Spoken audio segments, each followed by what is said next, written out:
Halo teman-teman, selamat datang di podcast kami. Perkenalkan, nama saya Raffi Adam Al-Bayhaqi dari kelas 10 DBIB 3. Dan hari ini saya bersama teman-teman akan membahas tentang Kongres Pemuda dan Semangat Persatuan bagi Generasi Muda Indonesia. Tema ini sangat penting karena sebagai pelajar kita harus memahami sejarah perjuangan bangsa Indonesia. Dengan memahami sejarah, kita bisa menghargai perjuangan para pahlawan dan para pemuda terdahulu yang telah berusaha mempersatukan Indonesia. Halo semuanya, saya Yusri Liza Mahendra. Menurut saya, membahas Kongres Pemuda sangat menarik karena peristiwa ini menjadi salah satu langkah besar menuju kemerdekaan Indonesia. Pada masa itu, Indonesia masih dijajah dan masyarakat dari berbagai daerah masih memiliki rasa kedaerahan yang kuat. Namun, para pemuda mencoba menyatukan perbedaan tersebut demi masa depan bangsa Indonesia yang lebih baik.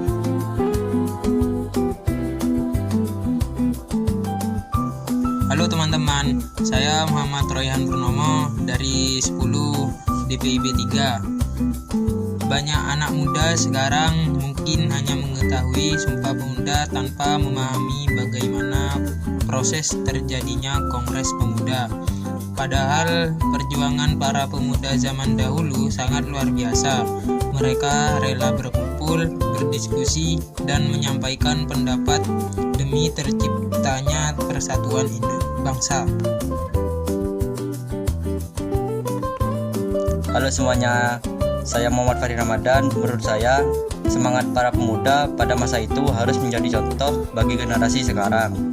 Walaupun hidup di zaman yang sulit dan penuh tekanan penjajah, mereka tetap memiliki semangat tinggi untuk mempersatukan bangsa Indonesia.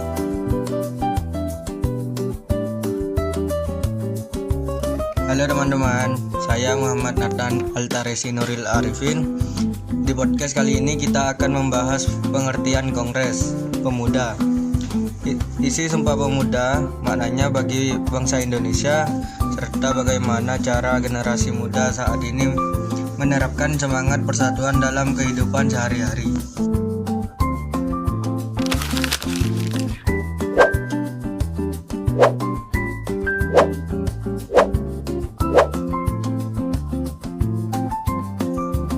Teman-teman, Kongres Pemuda merupakan pertemuan organisasi-organisasi pemuda dari berbagai daerah di Indonesia. Tujuannya yaitu menyatukan para pemuda agar memiliki semangat perjuangan yang sama. Kongres Pemuda dilakukan sebanyak 2 kali. Namun, Kongres Pemuda kedua menjadi yang paling terkenal karena menghasilkan Sumpah Pemuda. Kongres Pemuda II dilaksanakan pada tanggal 27 sampai 28 Oktober 1928 di Batavia atau yang sekarang disebut Jakarta. Dalam kongres tersebut hadir berbagai organisasi pemuda seperti Jong Java, Jong Sumatera, Jong Ambon, Jong Celebes, dan organisasi lainnya. Walaupun berasal dari daerah berbeda, mereka memiliki tujuan yang sama, yaitu mempersatukan Indonesia.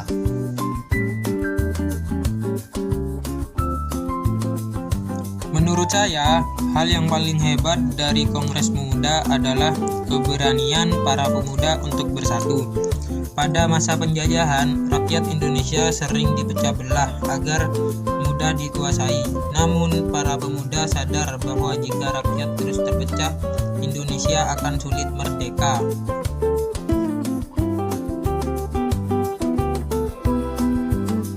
Benar sekali, karena itu mereka mulai menghilangkan rasa perbedaan daerah dan lebih mengutamakan persatuan bangsa. Mereka percaya bahwa Indonesia harus menjadi satu bangsa yang kuat. Semangat seperti itu harus tetap dijaga oleh generasi sekarang.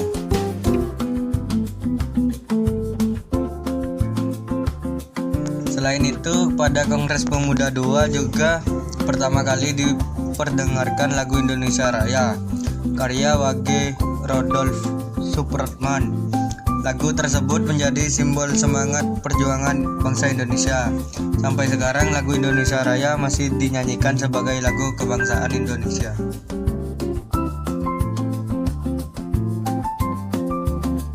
Hasil paling penting dari Kongres Pemuda kedua yaitu lahirnya Sumpah Pemuda. Isi pertama yaitu kami putra dan putri Indonesia mengaku bertumpah darah yang satu tanah air Indonesia. Maknanya yaitu seluruh rakyat Indonesia memiliki satu tanah air yaitu Indonesia.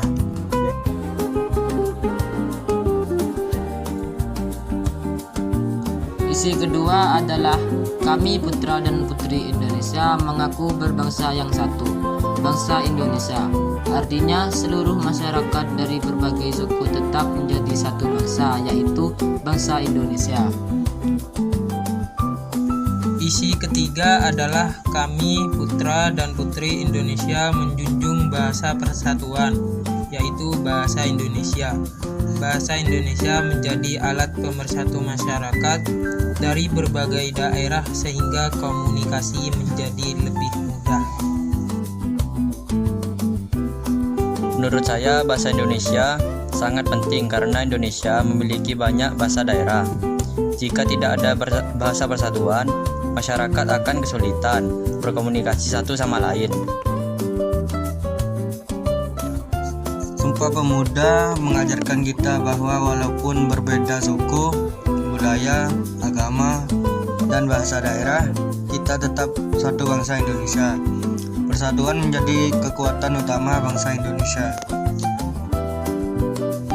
Sebagai generasi muda, kita harus mencontoh semangat para pemuda zaman dahulu. Walaupun sekarang tidak berjuang melawan penjajah, kita tetap memiliki tanggung jawab menjaga persatuan bangsa. Salah satu caranya adalah dengan menghargai perbedaan.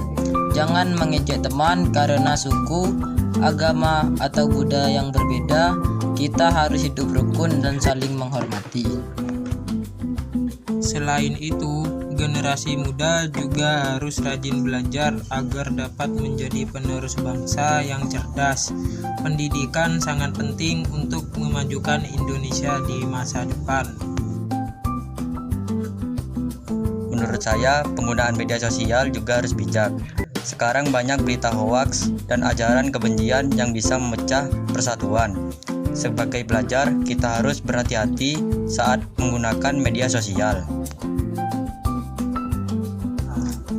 Kita juga bisa menerapkan semangat persatuan di sekolah, misalnya bekerja sama saat tugas kelompok, saling membantu teman yang kesulitan, dan menjaga kerukunan antar siswa. Kesimpulannya, Kongres Pemuda merupakan peristiwa penting dalam sejarah Indonesia karena menjadi awal munculnya semangat persatuan bangsa. Dari Kongres Pemuda II lahirlah Sumpah Pemuda yang berisi satu tanah air, satu bangsa, dan satu bahasa Indonesia. Peristiwa ini menunjukkan bahwa walaupun masyarakat Indonesia memiliki banyak perbedaan suku, budaya, dan bahasa, seluruh rakyat tetap dapat bersatu demi mencapai tujuan bersama. Sebagai generasi muda, kita harus mencontoh semangat para pemuda terdahulu dengan menjaga persatuan, saling menghargai, rajin belajar, dan menggunakan media sosial secara bijak. Semangat Sumpah Pemuda harus terus diterapkan dalam kehidupan sehari-hari agar bangsa Indonesia tetap kuat, damai, dan maju. Dari pembahasan yang baru saja kita bahas, kita belajar bahwa Kongres Pemuda memiliki peran besar dalam sejarah perjuangan Indonesia.